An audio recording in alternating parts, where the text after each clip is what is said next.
Mtazamaji mahali ulipo, sisi ni Riverside Ministry, tuko hapa Mwihoko 46. Unaweza ukatutembelea kupitia Githurai 45. Ukikuja matatu shuka pale Githurai 45. Unaweza ukapanda matatu pale ukuja Mwihoko 160, na pia namba yetu ya simu kwa pale kwenye runinga. Na kama umefika pale Engine, stage inaitwa Engine ama Kware, unaweza kuna stage pale ya matatu za kuja Mwihoko. Panda useme unataka kushuka stage ya 160, na kutoka pale ulizia utajua Riverside Ministry kwa wapi. Tutafurahi kuweza kushiriki pamoja nawe, na najua tutabarikiwa, maana ni mapenzi ya Mungu sisi wote kuweza kubarikiwa. So siku ya leo ningependa tuingie katika maandiko. Ukiwa na Biblia yako pale kwa runinga yako, fungua kitabu cha Samueli wa kwanza mlango wa 22. Tunasoma kuanzia mstari wa kwanza. Maandiko yanasema kwamba David therefore departed thence and escaped to the cave Adullam. And when his brethren and all his father's house heard it, they went down thither. And every man that was in distress, and every man that was in debt, and everyone that was discontent, gathered themselves unto him. And he became a captain over them, and they were with him about 400 men. And David went thence to Mizpah of Moab, and he said unto the king of Moab, Let my father, my mother, and my mother, I pray thee, come forth and be with you, till I know what God will do for me. Father, we thank you for these scriptures. We ask you to minister to us, speak to us according to your will and your purposes today. Guide and lead every step that we make, to the glory and honor of your holy name. For we are at your seat of grace, or your throne of grace, that you may talk to us and guide us in every way for the glory and honor of your holy name. In Jesus' name we pray. Okay, tunapoingia katika kitabu cha Samueli wa kwanza mlango wa 22, tukirudi kabla mlango wa 22, tukirudi kuanzia mstari wa 20:19 tukija mpaka 22, maandiko yanazungumzia jinsi Daudi alivyopata kibali mbele za Mungu, na kisha baada ya hapo Daudi pia akapata kibali mbele ya mfalme. Na baada ya kupata kibali mbele ya mfalme, Mungu akawa pamoja na Daudi. Na ningependa yule mtazamaji ya kwamba ilifika kiwango ambapo Mungu alimzungumzia Saulo, akampatia maagizo aende aangamize kabila fulani, na Saulo hakuliangamiza, akakosa kutii. Sasa Mungu kupitia kwa mtumishi wake Samuel akaambia kwamba ufalme umetoka kwako, umeenda kwa mwingine. Maana Mungu amejitafutia mtu ambaye roho yake inamtafuta Mungu. So unakuta Saul akawa na nia wivu, maana watu walikuwa na nena wakiimba wakisema kwamba Saul ameua maelfu, Daudi ameua 10 ya maelfu. So Daudi akaanza kuona kwamba Saul akaanza kuona kwamba Daudi amekuwa tishio, na akaamua kumwangamiza na kumuua. Lakini maandiko yanasema kwamba kijana ya Saul ambaye ni Jonathan wakati urafiki mkubwa sana na Daudi, na walipokuwa urafiki mkubwa na Daudi wakaweka mapatano Daudi na Jonathan ya kwamba kama Jonathan atakuwa mfalme atashughulikia nyumba ya Daudi, na kama Daudi atakuwa mfalme atashughulikia nyumba ya Jonathan. So katika ile hali tunapofuatana na maandiko, ikafika kiwango ikawa kwamba Daudi hangeweza tena kustahimili kukaa pamoja na Saul, maana Saul alikuwa amekusudia na nia kumwangamiza Daudi. Na ndio maandiko yanasema kwamba mnapofika mstari wa 22, Biblia inasema kwamba na Daudi akaondoka. Alipoondoka katika uwepo na utawala wa Saul, akajipeleka akawa peke yake. Biblia inatuambia kwamba baba yake na mama yake wa Daudi waliposikia walimfuata Daudi. Na kando na hiyo mstari wa pili, maandiko yanasema kwamba, nataka nirudi vile maandiko yanasema, and everyone that was in distress, and everyone that was in debt, and everyone that was discontented gathered themselves unto him. So mtu yote aliyekuwa na madeni, mtu yote ambaye alikuwa na shida, mtu yote ambaye alikuwa hakutoridhika, walijikusanya wakafuata Daudi. Nataka uelewe walipomfuata Daudi, walifuata Daudi wakamwambia kwamba sasa tunataka uwe kiongozi wetu. Na maandiko yanasema kwamba na Daudi akawa kiongozi wao. Lakini licha ya Daudi kuwa kiongozi wao, akaamua kwamba hangependa kuzunguka na mama yake na baba yake. Akaenda akawatafutia hifadhi kwa mfalme wa Moabu ili wakae naye, ndio Daudi endelee na shughuli zake. Mtu wa Mungu, nikipenda uone kwamba hawa watu walikuwa na sababu ya kumfuata Daudi. Na jambo ambalo ningependa uelewe zaidi ni kwamba walitambua upako uliokuwa juu ya maisha ya Daudi. Walielewa kwamba Mungu ako pamoja na Daudi. Ndio mwana walimfuata Daudi. Sababu moja tu ilifanya kwamba wamfuate. Hawakufuata Daudi kwa sababu alikuwa ni shujaa wa vita.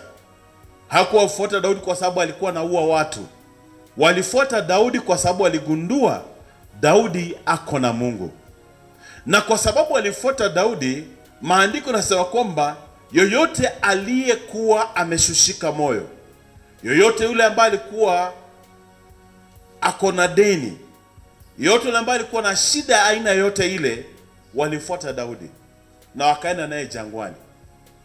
Mtu wa Mungu, tunapoendelea na maandiko maneno la Mungu, inakuja kufika kiwango, Biblia inasema kwamba Daudi alikuwa na watu washujaa wenye vita, watu wa kupigana na vita, na maandiko yanaendelea kudescribe kila mmoja wao jinsi alivyokuwa shujaa. Lakini kabla hawajakutana na Daudi, walikuwa ni watu wenye shida, watu wameshushika mioyo, watu wa madeni, lakini wakatambua kwamba tukifuatana na mtumishi wa Mungu tutafanikiwa katika maisha. Ningependa kuzungumza niseme kwamba for you to prosper in life, you need to identify a true servant of God who has the anointing and the Spirit of God in him. Because association brings assimilation. When you associate with the true servant of God, that association will transform your life.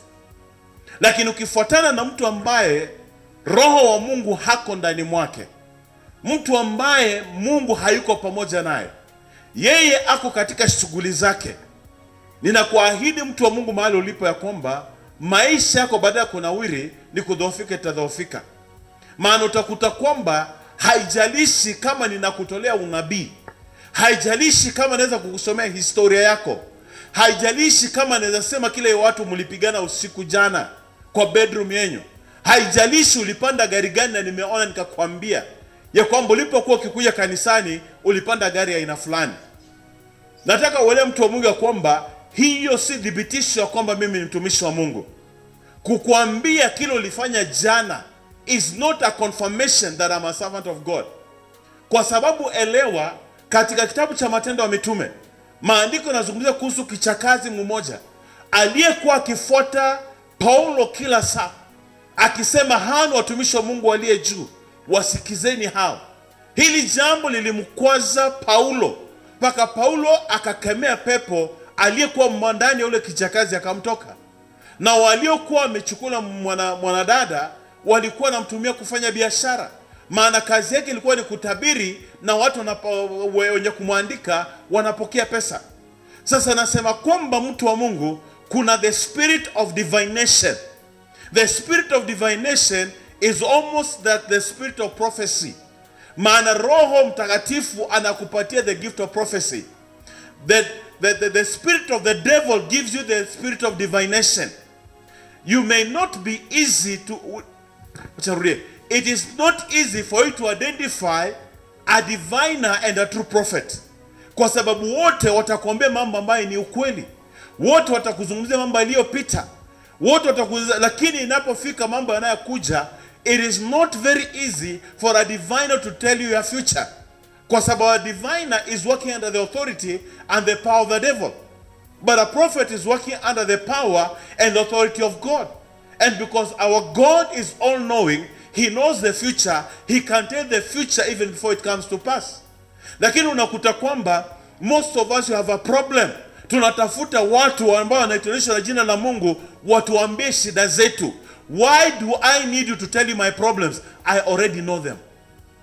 Kama nimefungiwa nyumba, nije uniambie kwamba nimeona umefungiwa nyumba. Is that news to me? Is that prophecy? Tell me a solution to my problem.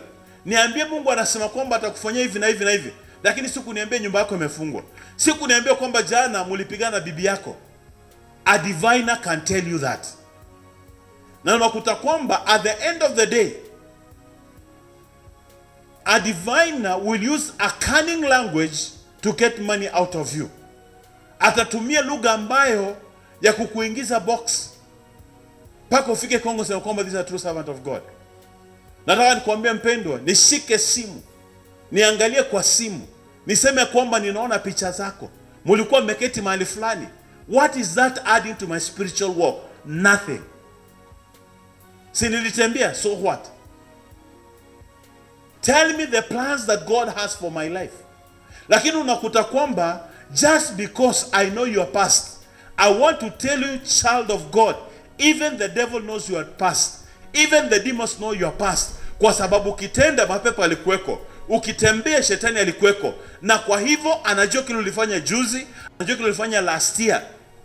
Na kwa hivyo anaweza tumia chombo chake ambaye ni mtu akona spirit of divination na akakwambia. Na ukasema a mighty man of God. Sikiza mtu wa Mungu. We should not be shaken or intimidated by people who tell us about our past. Let us be shaken by people who tell us the mind of God. Na ndugu dada mahali ulipo, itakuwa vigumu wewe kuweza kutambulisha nani aliye na roho wa pambanuzi na nani aliye na roho wa Mungu, unless wewe mwenyewe umeingia rohoni ndani kabisa, uko na roho wa Mungu anakufunulia yanayotendeka. Mimi nakumbuka binafsi miaka kadhaa iliyopita, iko jamaa fulani nilikuwa nimeenda kutembelea dada yangu, nikamkuta ameenda kuombea dada yangu. Nilipoingia kwa ile nyumba akaniambia ninaona. Nikamuuliza unaona nini? Ulichukua loan? Sawa, nilichukua loan. Kwa nini ni habari? Si nilichukua, nilikuwa nikichukua. Unaniambia nini mpya? Nilikuona ukichukua loan na hii loan ulichukua inakusumbua. Na hii loan unataka kununua shamba. Na hiyo shamba unataka kununua iko na matatizo. Mpendo mtazamaji ama msikizaji, ni ukweli nilikuwa nimeapply loan, si uongo. Ni ukweli loan ilikuwa inanisumbua, si uongo, ni ukweli. Lakini sio ukweli nilikuwa nataka kununua shamba, sikukuwa na nia kununua shamba. Na nikarudi kumchallenge nikasema kwamba I'm not sure kama this is the true scripture, but let me just quote it. Amos 4, I'm not kama ni Amos 4:7, something like that. Amesema kwamba before God does some things, he reveals it to his servants, the prophets. Sasa huyu ameniambia na nataka kununua shamba na shamba iko na tatizo. Mimi siko na nia kununua shamba. Nilimkataza. Lakini sasa kama singekuwa na ufunuo Roho Mtakatifu, ningesema hata na mimi aniombe. Maana ameona kweli nilikuwa nataka kuchukua loan. Elewa mtu wa Mungu ya kwamba any diviner atakwambia half truth and half lies. But sasa kwa sababu wewe unasikia kile unataka kusikia, si kile kimesemwa, unashika kile ambacho kinasemwa kinakaa ukweli, unafuatana nacho. Na ndio nasema mtu wa Mungu, if you are to prosper, because hawa watu wote waliotoroka wakajishikanisha na Daudi, ukirudi kuangalia, if you continue the scriptures, utakuta kwamba at the end of the day, these people prospered. These people were transformed. These people did not have any debts anymore. Wakati Daudi alipokuja kwenye kiti cha enzi, their lives were changed because they knew they were following somebody whose the Spirit of God was upon. Walikuwa wanafuata mtu ambaye alikuwa anajua kwamba he is connected to God. Na wakajua kwamba if I follow this true servant of God, my life will never be the same again. I want to tell us today ya kwamba not every pastor who calls himself a pastor Not every apostle, not every prophet is a prophet of God. Kwa sababu nataka kuona mtu wa Mungu kwamba even the devil has raised up false prophets, false pastors, false apostles, false evangelists for only one purpose, to distract you and to lead you to eternal judgment.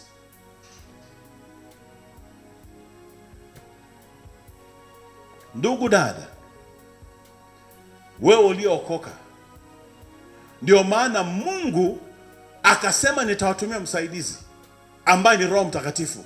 Atakapokuja, huyu Roho Mtakatifu ataongoza kwa kila njia. So which means kama umeokoka na umejazwa na Roho Mtakatifu na huyu Roho hakuongozi, there is a problem with you. Hakuna vile kutakuwa na shida ya Roho Mtakatifu. It cannot happen, it will not happen, it has never happened. Because the Spirit of God is God. And therefore there is no way God can mislead you. There's only one option. Either one, you're not truly connected to the Holy Spirit. Two, you are disobedient to the voice of God. Na ndio nakuta wengi wetu tunakimbia mahali tunaambiwa mambo yetu. Unakuta kwa mfano kama kanisa hili, tungekuwa na hizo sarakasi za kuonea watu, za kuambia mambo yao walifanya last week, najua tungekuwa tumefika, tumekosa mahali pa kuweka watu, kwa sababu watu wanataka kusikia hiyo. Watu wanataka kuambiwa shida zao. Na baki na sio na kuuliza, ukiniambia shida yangu umenisaidia na nini? I knew it.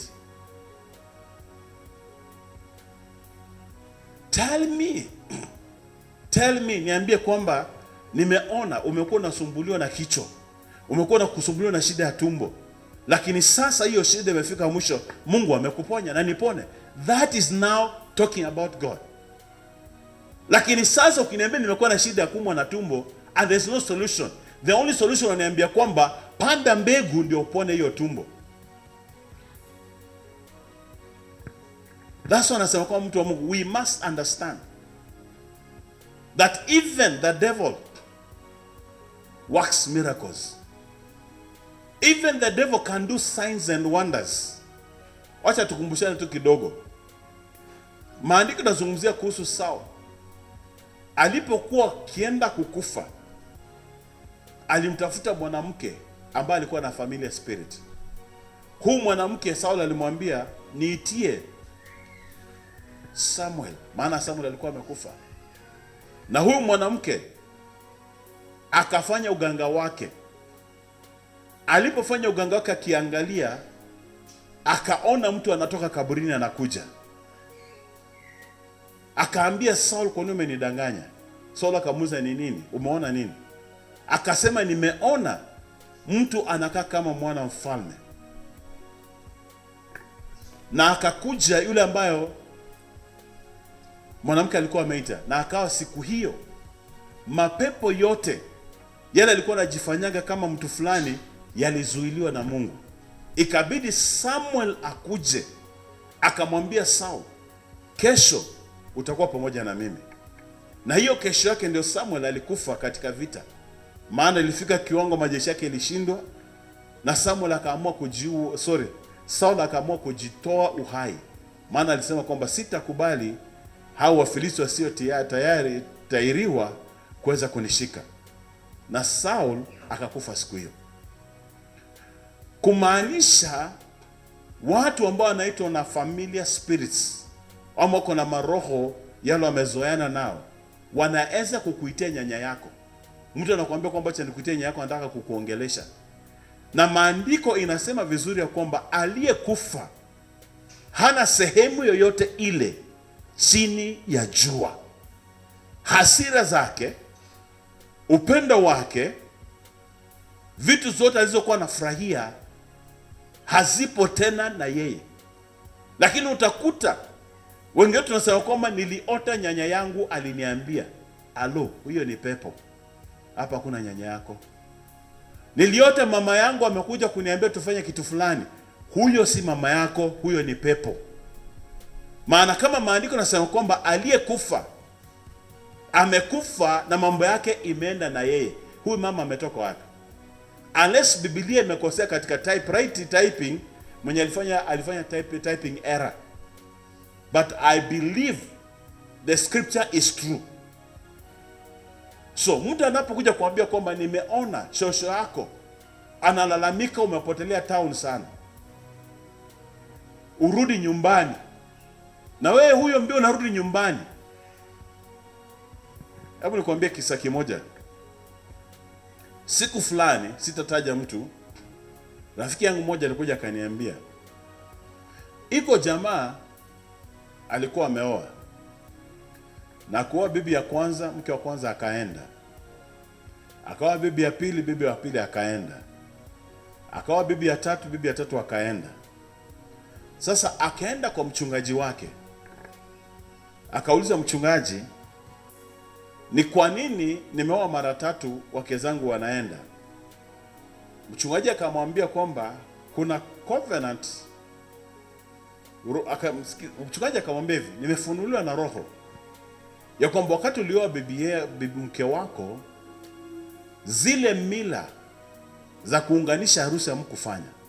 Unafaa uenda kwa kina bibi yako, mchinje aidha mbuzi ama ng'ombe, mumwage damu, mukule pamoja, ndio maisha yako ya kundoa itakaa mzuri.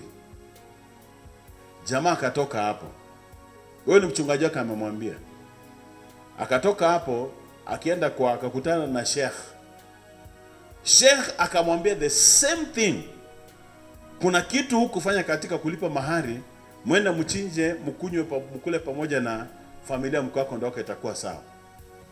Akatoka hapa akakutana na mama mwingine nabii. Huyu na akamwambia, mimi sitaki sadaka yako, lakini Roho ananiongoza kukuambia kwamba hamkufanya nini, hakutoa, hamkuchinja, mkakula pamoja na watu wenye wa familia pamoja, ndio sababu na wachwa na ndoa zako haziendelei. Akaja akaniuliza hiyo swali, mchungaji, ndugu yangu aliambiwa hivi na hivi na hivi, wewe unasemaje? Nikamwambia, hebu simama kwanza.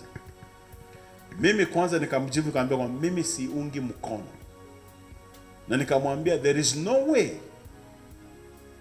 sheikh na pastor wanaongozwa na roho moja, maana imani yetu sio sawa sawa, tuko na imani tofauti. Na nitakwambia hapa kwa mfano, nitakupatia mfano mbili hapa. Kwanza, sheikh ni kiongozi wa dini ya Kiislamu. Wao wanaamini ya kwamba Mungu alipoongea na Abraham aende atoe kijana wake sacrifice ambaye ilikuwa ni Isaac, Waislamu wanaamini ni Ishmael alienda kutolewa sacrifice, opposite na maandiko. Pili, Quran inasema kwamba none shall be worshipped but Allah, and Muhammad is his prophet. Hata ukienda kwa mosque imeandikwa hivyo. Hiyo ni imani ya Kiislamu. Sisi wa Kristo tunasema kwamba for God so loved the world that he gave his only begotten son, ambaye ni Jesus Christ. Tunasema kwamba Mungu ako na mwana wake wa pekee ambaye ni Yesu Kristo. Waislamu wanasema kwamba none shall be worshipped except Allah, and his prophet is Allah. Is Muhammad. Na isitoshe Waislamu wanasema kwamba Yesu ni mtoto wa Maria, Isa bin Maryam. Hii ni mafundisho kwa katika Quran. Si mimi nimeongezea kitu. Sisi wa Kristo tunasema kwamba Yesu ni mwana wa Mungu. Wao wanasema Yesu ni mwana wa Maria. Then if we are operating under different doctrine and a different faith, then how comes Muislamu na Mkristo watatusema they are the same prophecy? There is a problem. Aliponiuliza nikamwambia, this is my advice. Ita huyo jamaa, ama fanya hivi, tafuta wanawake ambao wamedivorciwa na huyu jamaa, ongea na kila mmoja wao, muulize, wewe kwa nini uliachana na ndugu yangu? Atakwambia. Enda kwa pili, enda kwa tatu. Ukipata answers za watu wanawake watatu, utajua solution. Si kwenda kuchinja. Nataka uelewe kwamba pastor alisema kwamba Mungu amesema. Ndio nasema mtu wa Mungu, we have to be careful because of the Spirit of God in us. And unless we are led by the Spirit of God, maana maandiko yanasema kwamba as many as are led by the Spirit of God, they are the sons of God. So you need to be led by the Spirit of God to know who is a true servant of God, who has the Spirit of God in them. Maana sisi wote tuko na roho wa Mungu. Na unakuta kwamba your life will be impacted positively kwa sababu you are sitting under a true servant of God. You will progress in life so long as you walk in obedience. Haimaanishi kwamba kwa sababu umekaa chini ya mafundisho mchungaji ama umetiwa mafuta na Mungu utafanikiwa hivyo hivyo. God also has his own principles ambayo ni neno lake, which you need to walk according to the scriptures. Be obedient to the voice, be obedient to the word of God, and the Lord will establish you. Lakini unaweza kaa chini ya mtumishi wa Mungu ambaye ako sawa, lakini wewe uko na shida tu zako. Alafu ndio unakuta kwamba huyu mchungaji wetu anakaa anaenda kwa madevo. Si madevo. Na unakuta saa zingine, let me say this. Kwa hii kanisa, I can confidently say this. We have prayed for people with diverse issues na Mungu amewatendea. We have seen miracles happening here. Na hakuna siku tumeitisha sadaka, sacrificial offering. We have not asked for anything, and we will not do it. Kwa sababu gani? We did it because God led us. Lakini I also want to tell you this. Hata mwenye akona roho ya shetani ataomba na miujiza itafanyika. Signs is not a confirmation that I'm a servant of God. Taka ushike hiyo. Ishara na miujiza si thibitisho kwamba natembea na Mungu. I justify this by this scripture. Sitaisoma lakini nitakuelezea. Maandiko yanamzungumzia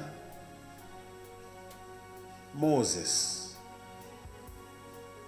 na wachawi wa Farao. Moses alifanya ishara na wakafanya the same signs kama Moses. Moses akifanya hii, wachawi nao wanafanya. Meaning that don't follow a servant of God because of signs and wonders. Follow a servant of God because you can see the presence of God, the Spirit of God ndani mwake. Maana ishara, signs and wonders according to the scriptures zinatakana zitufuate sisi. Mark 16:15. And these signs shall follow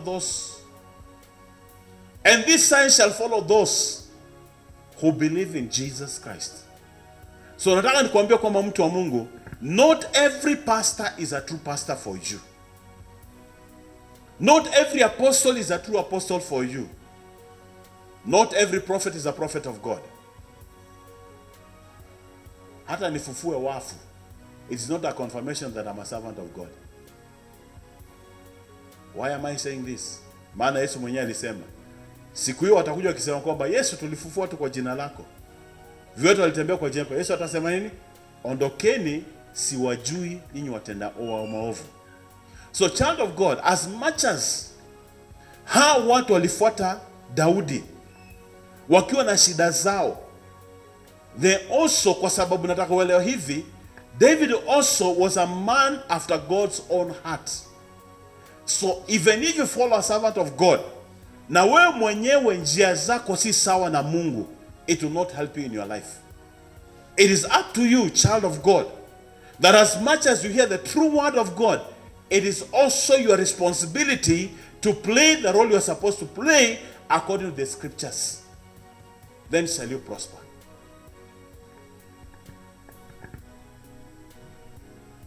Second, ninajua sisi wote katika maisha at one time or another tunapiganga miss. Ulikuwa unaenda Githuro ukapiga miss.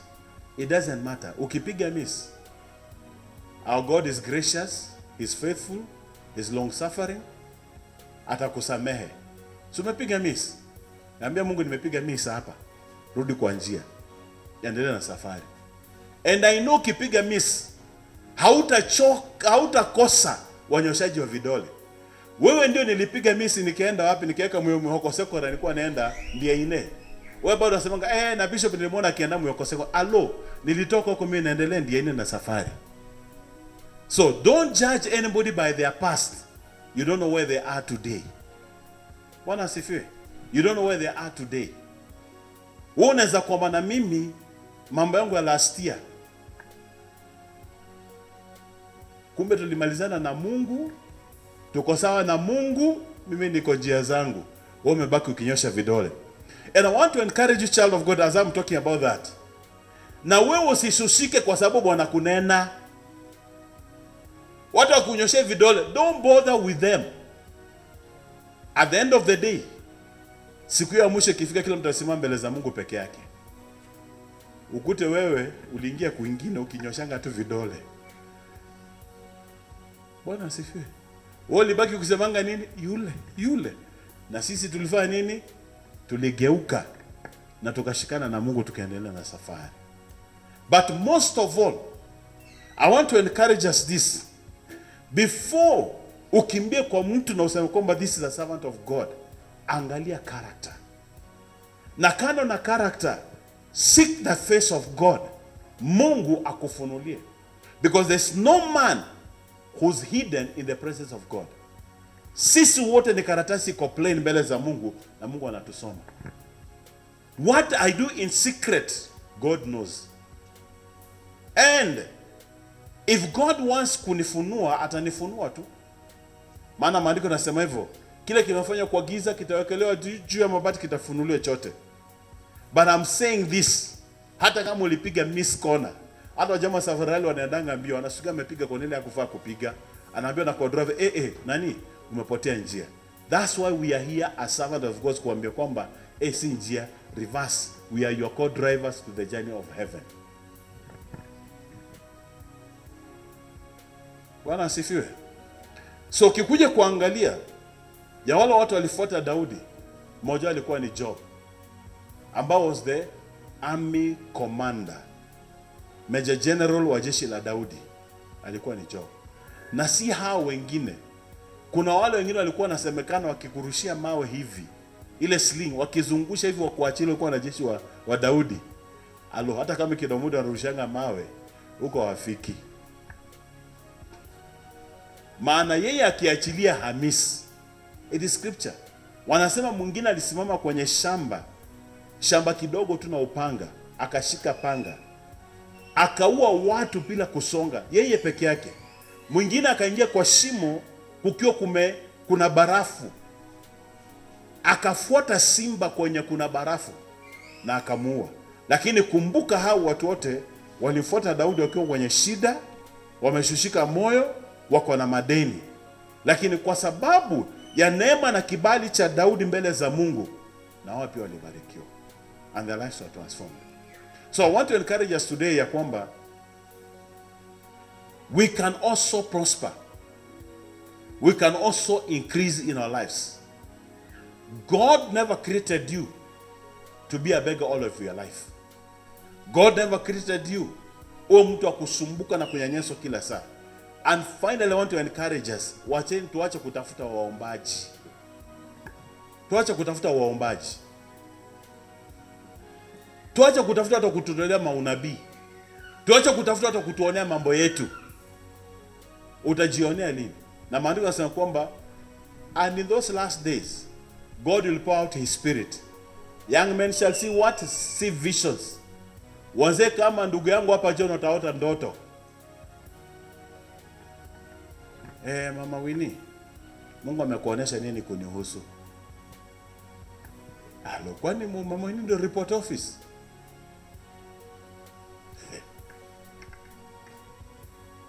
Na unakuta watu wengine tunahepa church kwa sababu tunasikia kuna mhubiri fulani hapa anaonanga mambo ya watu. Sisi wote huko tuonewe.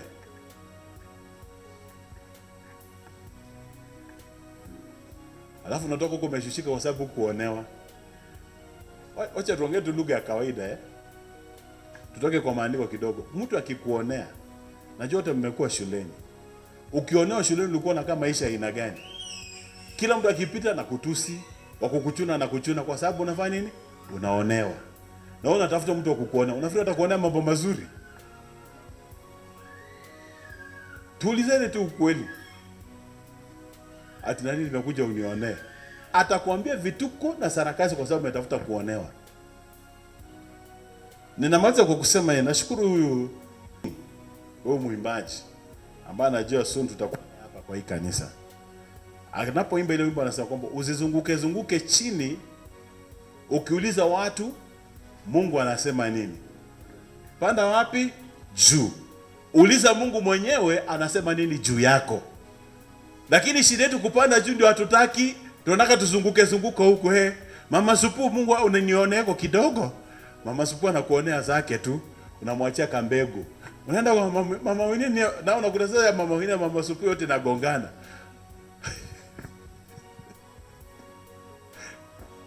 Sababu kila mtu anakuonea kulingana na tamaa zake na shida zako.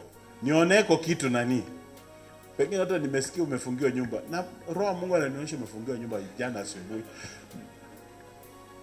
Niliambiwa ulifungiwa.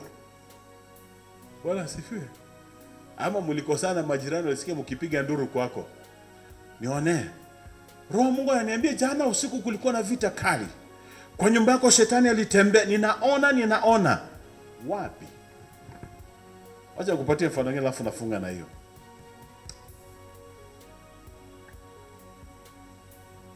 Ndio mfano mwingine hapa. Hii ni mimi nilifanya mahali. Nilienda kwa kanisa fulani nikawa nahubiri. Nikasimamisha ndugu moja. Kamuuliza, ndugu unaitwaje? Kaniambia mimi naitwa Kamau. Aliambia naitwa Kamau, nikamuuliza na Kamau.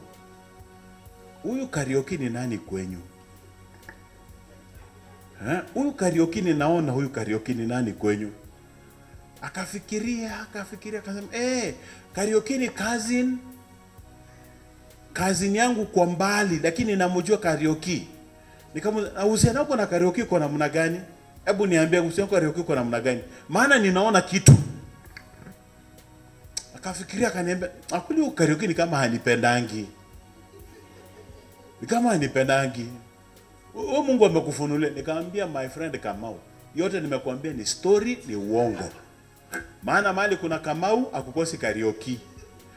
Mali kuna Muinde akukosi Mulinge. Natural reasoning.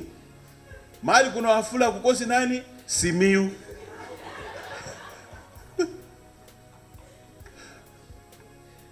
Mali kuna Njeri, Njoki lazima apatikane. Common sense. Na ameshika nini? Nabii wa Mungu amefika.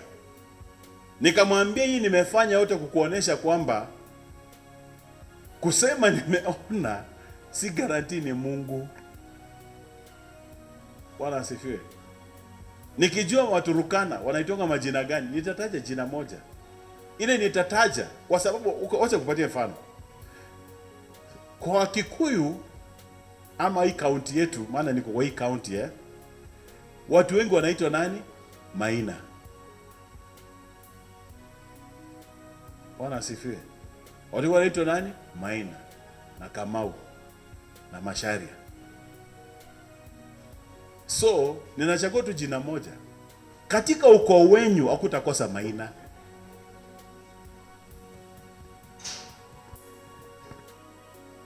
Saizi wao unashikwa na roho. Mungu ameniona. Wapi? Mimi ndio nimekuonea.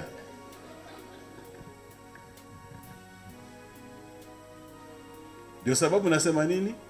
Tuzunguke wapi? Chini. Tukitafuta kwa watu ambao Mungu anasema nini, tupande juu. Maana ukweli kabisa. Kuna watu wanatuonea. Na wanatuonea kwa sababu sisi ndio tunajipeleka. Bwana asifiwe. So mtu wa Mungu, try and connect yourself to a true servant of God. Now, a true servant of God does not mean that if I'm eloquent and charismatic in English, eloquent and charismatic, Eloquent nifafanue kwa lugha rahisi kwa mtazamaji wangu wa TV, maana nyinyi najua nyinyi wasomi mnaelewa kile nasema. Eloquent ni mtu ambao kwa kuunganisha maneno ya kizungu ako sawa sawa. Grammar ako sawa. Akifanya mtihani wa grammar atapata 100 out of 100. Charismatic ni mtu anazungumza maneno ya kukuvutia. So kwa eloquent na charismatic. Wewe unafikiri hapo ndio kuna Mungu. Wengine tulienda shule kusomea kizungu. Si roho. Bwana asifiwe.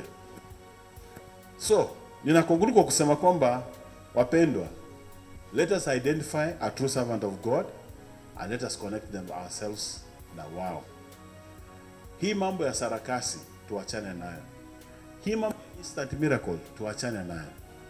Hii mambo ya mtu kusema kwamba, kama kuna kisa moja nakumbuka Samson manager wetu wa RTV, iko mtu alinipigia simu asubuhi siku moja. Akaniambia kwa Riverside Television kuna mhubiri ameniambia, this is a true story. Ameniambia mimi nimefungwa na uzi mara 7. Na hizi uzi nimefungwa mara 7, nimefungwa nitaenda kukufa. Na akaniambia mhubiri akasema kwamba nitume 7,000. Mimi sikukuwa na 7,000, nikatuma 3,500. Hizi zingine nikitafuta vile nitajaza nitume. Sasa nilipopiga simu kwa hiyo namba hiyo TV, nikaambiwa imekuwa nini? Expired. Lazima nianze fresh. Tafuta 7,000 zingine. So akaniuliza, "Huyu mhubiri nimeona kwa TV yenu." Nikamuuliza anaitwa nani? Akaniambia, nikamwambia kwa TV yetu ya Riverside hakuna mtu kama huyo. Na nikamwambia, tafadhali dada yangu, kama una kazi na pesa, nitumie mimi nitakuombea. Mimi sikwambii upande, nitumie tu mimi nikule, nitakuombea. Lakini kama unatuma kule unatuma, huko umeporwa. Ati hapana, si nilikuwa nataka anione. Nikamwambia sasa wajinga ndio waliwao, wewe tuma zitakuliwa na hakuna kitu utapata. Ninamaanisha nini mtu wa Mungu? Hii mambo ya kutafuta kuonewa tuachane nayo. Pazia ilipasuka hekaluni kutoka juu hadi chini. Kumaanisha kwamba you and I, we have access to the Holy of Holies. We have every right to call upon God the Father, na tunene sisi wenyewe. Sisemi kwamba Mungu hawezi tumia mtu mwingine kukuongelesha. But first and foremost, God is seeking to talk to you. God is seeking to have a fellowship with you. Ndio maana Yesu akasema kwamba a time will come and has surely come that God is looking for people who shall worship him in truth and in spirit. So when you worship God in truth and spirit, you have a fellowship with God. Mutakuwa na conversation na Mungu. And I can tell you today ya kwamba God is looking and desiring to have a fellowship with you. Mungu anatafuta kuongea na wewe. Wacha tabia kutafuta kuonewa. Unajua mimi nasema kwa sababu nasema ukweli yangu vile najua. Hii ati hata ukuje uniambie uliniona last year nikiwa na Prado ya white. Hiyo ni yako. Si nilikuwa nayo. Kwani unaniambia kitu mpya? Ati nilikuwa na Harry ya black. So what? Nilikuwa nayo. Kwani hiyo ni habari mpya? Niambie kitu sijui ndio najua kumetoka kwa Mungu. Lakini kuniambia kwamba niko na suti 20. Ninajua kama kutuma mapepo kwangu usiku ya kuja kuhesabu suti zangu. Ndio kuja kuniambia asubuhi. So let's look for true servants of God. See what wanatuambia the obvious, that which we know. I want us to stand up, nataka tuombe. And as we stand up, ningependa tuabudu Mungu sawa sawa. I want us to worship the Lord sawa sawa, and then we will pray, and then we will go home. And as we seek the Lord, I want each one of us, by the grace of God, panda juu, uliza Mungu juu ya maisha yako. Uliza Mungu anasema nini. As we worship, I want us to talk to the Lord. Na tuambie Bwana, we want to hear from you. We want you to talk to us. We want your revelation in our lives. We want to see you. Let us worship.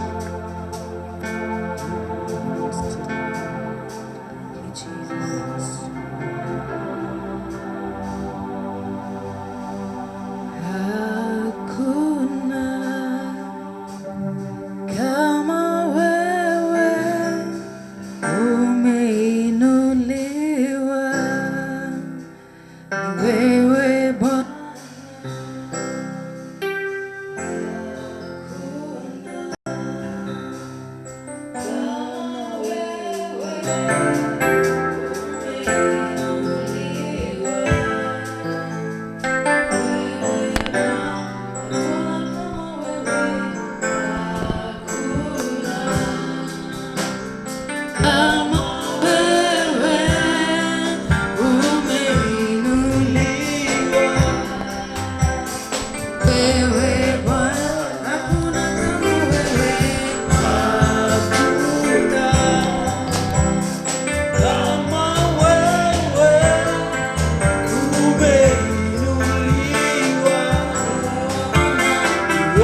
sitaona kama Yesu. Hakuna wa kufanana nawe. Nimezunguka duniani sitapata kama wewe Bwana. Hakuna wa kufanana nawe. Katikati ya wazazi hakuna kama wewe. Hakuna wa kufanana nawe. Madaktari ni wengi, wewe wa pekee. Hakuna wa kufanana nawe.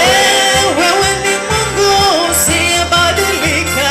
Hakuna wa kufanana nawe. Wewe ni Bwana tena wa mabwana. Hakuna wa kufanana nawe. Nimetembea sitaona kama wewe. Hakuna wa kufanana nawe. Nimetafuta hakuna kama wewe. Hakuna wa kufanana nawe. Hebu tuweze kuomba. Baba, katika jina la Yesu Kristo, tunakushukuru. Wewe ni Mungu, wewe ni Bwana. Najiacha mikononi mwako, Mungu wa majeshi. Tuongoze na hatua zetu, tuunganishe Baba wa milele na watumishi ambao wameitanishwa na wewe Mungu, jinsi hawa ndugu waliunganika na Daudi na maisha yakabadilika. Ninaomba Bwana majeshi, yote ambaye ametusikiza ujumbe hii katika runinga yake, ninajua kuna watu wanaangalia runinga ambao wanashindwa wataenda wapi, maana ukora umekuwa mwingi. Baba, naombea mtazamaji wa Riverside Television, muongoze hatua zake, akapatana na wachungaji walioitanishwa na wewe, na hata na sisi hapa kanisani. Bwana majeshi, ninaomba tuunganishe na wachungaji walio sawa, wana ambao tuko na imani moja, njia moja, wokovu moja, ili katika kushirikiana tukaweza kujenga mwili wa Kristo, sababu waongo ni wengi walioko kule nje, wakora wa imani ni wengi walioko kule nje. Baba, ninatuombea sisi, naombea pia watazamaji waepushane na wao, na kisha sifa na utukufu zikurudie. Katika jina la Yesu Kristo tunaomba, sema amen. May the grace of the Lord Jesus Christ, the love of God, fellowship of the Holy Spirit be with us now and forevermore. Amen.